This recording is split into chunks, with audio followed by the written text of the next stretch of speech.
Imagine your heart pounding at twice its normal rate, blood draining from your head so fast that your vision starts tunneling into a narrow point of light. Your arms feel like they weigh 100 pounds each, and you can't lift them off your lap. You try to speak, but your jaw won't move, and in about 3 seconds, you might even lose consciousness completely. This is what happens when the human body meets forces it was never designed to handle. Strapped into a fighter jet, moving at 600 miles per hour, pulling a tight turn can be quite hostile. Yet fighter pilots have to endure this regularly. These pilots don't just fly planes, they fight a constant battle against their own biology, and the stakes are life or death. So stay with me, because what these pilots do to survive will blow your mind, and some of it sounds absolutely insane. When a fighter jet pulls into a hard turn or climbs vertically, the pilot's body gets crushed by gravitational forces that can reach 9 times their normal weight. We call this pulling G's, and it's one of the most brutal physical experiences a human can endure while staying conscious. Here's what actually happens inside your body when you hit high G's. Blood is heavy. Under normal conditions, your heart pumps blood up to your brain against the pull of 1 G, which is just regular Earth gravity. Cardiovascular system handles this easily because it's been doing it since you were born. But when you're pulling 6 or 7 G's in a fighter jet, that same blood suddenly weighs 6 or 7 times more. Your heart is still trying to pump it upward to your brain, but now it's fighting against forces that would make Olympic weightlifters quit. The blood starts pooling in your lower body, your legs, your abdomen. Anywhere below your heart becomes a reservoir where blood just sits because your heart can't overcome the gravitational pull to push it back up. Meanwhile, your brain is screaming for oxygen-rich blood that isn't coming. The first thing that happens is your peripheral vision goes gray. Pilots call this gray out, and it's your first warning sign that you're pushing too hard. If you keep pulling G's, that gray closes in from the sides until you're looking through a tunnel. Everything except a small circle in the center of your vision goes dark. This is called tunnel vision or blackout, and you've got maybe 1 second before you lose consciousness completely. When that happens, you experience what's known as G LOC, which stands for G-induced loss of consciousness. And G LOC in a fighter jet means you've got a very expensive missile with no one at the controls. Studies show that the average pilot loses consciousness at around 4.5 to 6 G's without any protection. Some people can handle a bit more, some a bit less, but the human body has a hard limit before the brain shuts down from oxygen starvation. The time frame is terrifyingly short. From the moment you start pulling high G's to the moment you black out can be as little as 5 seconds. You don't get a long warning period. You don't get to slowly adjust. The forces hit you like a freight train, and your body starts failing almost immediately. Modern fighter jets can pull 9 G's or even more during combat maneuvers. This is why these pilots train so hard at these extreme G's. The F-16 Fighting Falcon is rated for 9 G's. The F-22 Raptor can sustain 9 G's as well. Some aircraft can briefly spike even higher during specific maneuvers. Without protection, pilot would be unconscious within seconds of entering these turns. So how do they stay awake? The first line of defense is a piece of equipment that looks deceptively simple but is actually a masterpiece of engineering. The G-suit wraps around a pilot's legs and abdomen like a pair of inflatable pants connected to the aircraft's compressed air system. When the jet's sensors detect increasing G-forces, the suit automatically inflates. Air bladders inside the suit squeeze the pilot's legs and lower abdomen with tremendous pressure, sometimes up to 70 pounds per square inch. This isn't gentle. The suit clamps down on your limbs like a blood pressure cuff cranked up to maximum, and it's compressing your flesh and blood vessels so hard that it actually hurts. But that pain keeps you alive. By squeezing the lower body, the G-suit prevents blood from pooling in your legs and abdomen. It physically forces blood to stay in your upper body, where your heart can pump it to your brain. A properly fitted and functioning G-suit can give a pilot an extra 1 to 1.5 G's of tolerance. That might not sound like much, but when you're operating at the edge of human capability, that extra tolerance is the difference between staying conscious and blacking out. The suit inflates and deflates automatically based on the G-forces the aircraft is experiencing. When you come out of a high G turn, the suit releases pressure. When you pull into another turn, it inflates again. This happens dozens of times during a single combat flight, and pilots barely notice it after a while because they're too busy flying and fighting. But the G-suit has limitations. It can only do so much. Even with the best G-suit in the world, a pilot will still black out if they pull too many G's for too long. The suit buys you time and increases your ceiling, but it doesn't make you invincible. And here's where things get really interesting. The suit only works if it fits correctly. Too loose, and it won't compress enough to keep blood blood from pooling. Too tight,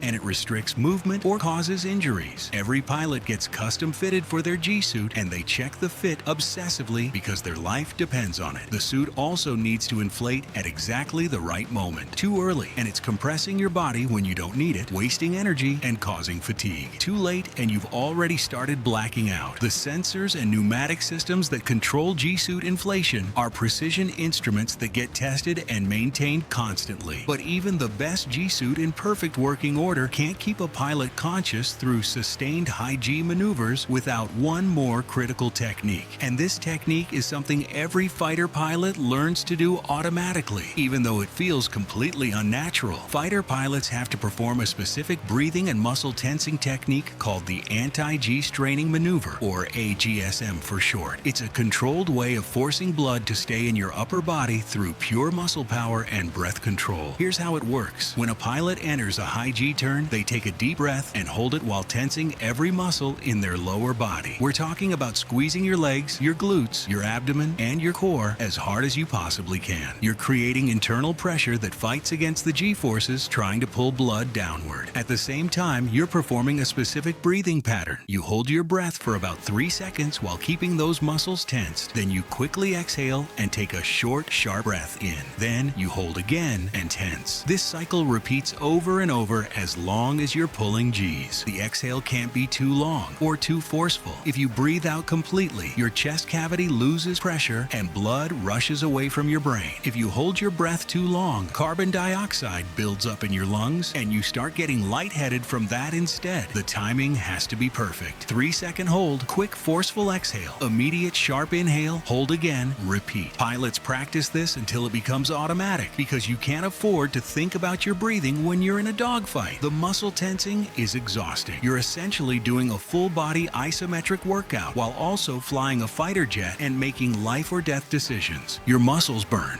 Your body screams at you to stop, but you keep squeezing because the alternative is unconsciousness. A proper AGSM can increase your G tolerance by another 1 to 1.5 Gs on top of what the G suit provides. Combined, the G suit and AGSM together can push a pilot's tolerance from around 5 Gs to 8 or even 9 Gs. But performing the AGSM correctly requires intense training. New pilots are terrible at it. They forget to breathe, or they tense the wrong muscles, or their timing is off. There are special centrifuge facilities where pilots get strapped into a capsule at the end of a giant rotating arm. The centrifuge spins them around at high speeds, subjecting them to sustained G-forces while instructors monitor their performance and vital signs. This is what that looks like. What it does is recreate the forces that you feel in an aircraft. For our routine pilot training, the first time pilots go on the centrifuge, we expect them to get up to 5G without a G suit and then up to 7G with an anti-G suit. Inside the centrifuge,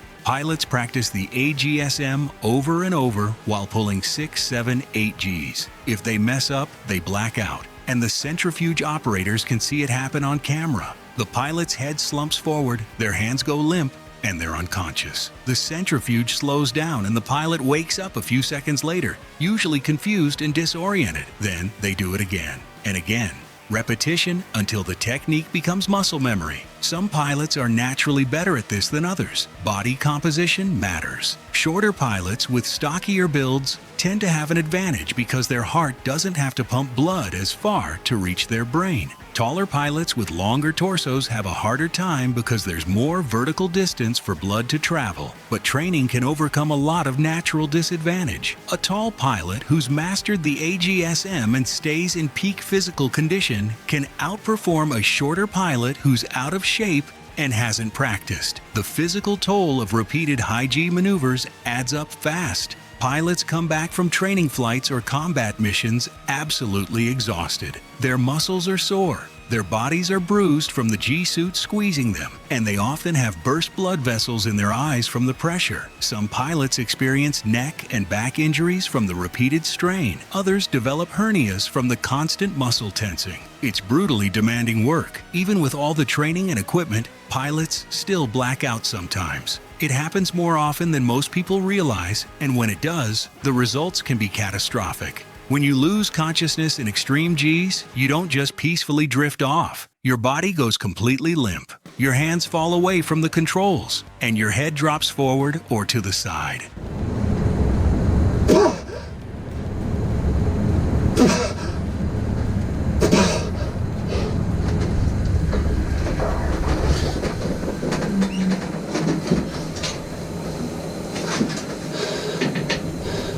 Now, if you are on air, the jet keeps doing whatever it was doing when you blacked out, which is usually turning hard or climbing steeply. Without pilot input, the aircraft will continue that maneuver until something changes. Most modern fighter jets have some automatic systems that can help. If the aircraft detects that the pilot isn't responding to alerts, it can automatically reduce throttle and level out the wings. But these safety systems aren't foolproof. They can't account for every situation, and they don't work if the jet is too low or if the pilot blacks out during a particularly dangerous maneuver. The average G LOC episode lasts between 12 and 24 seconds. That's how long it takes for blood to return to your brain once the G forces decrease. But during those 12 to 24 seconds, you're completely unaware of anything happening around you. You wake up confused, disoriented, and often with no memory of blacking out. This confusion can last another 10 to 20 seconds after you regain consciousness. When you're flying at 600 miles per hour, you cover nearly 6 miles of distance in 30 to 40 seconds. If you're at low altitude or if you blacked out while pointed at the ground, you've got almost no margin for error. Pilots have crashed and died because they couldn't recover quickly enough after a G LOC episode. There are documented cases of pilots waking up from G LOC only to realize they have 3 seconds to eject before hitting the ground. Some pilots experience G LOC with convulsions. When the brain is starved of oxygen, it can trigger seizure-like muscle spasms. The pilot's body jerks and twitches while they're unconscious, sometimes violent enough to slam their limbs against the cockpit. This makes recovery even more dangerous because when the pilot wakes up, they're not only confused, but also physically battered. Training helps reduce the risk, but it can't eliminate it. Every fighter pilot knows that G LOC is a possibility on every single flight. They train to recognize the early warning signs and to back off the Gs before they black out completely. But sometimes, in the heat of combat or during aggressive training exercises,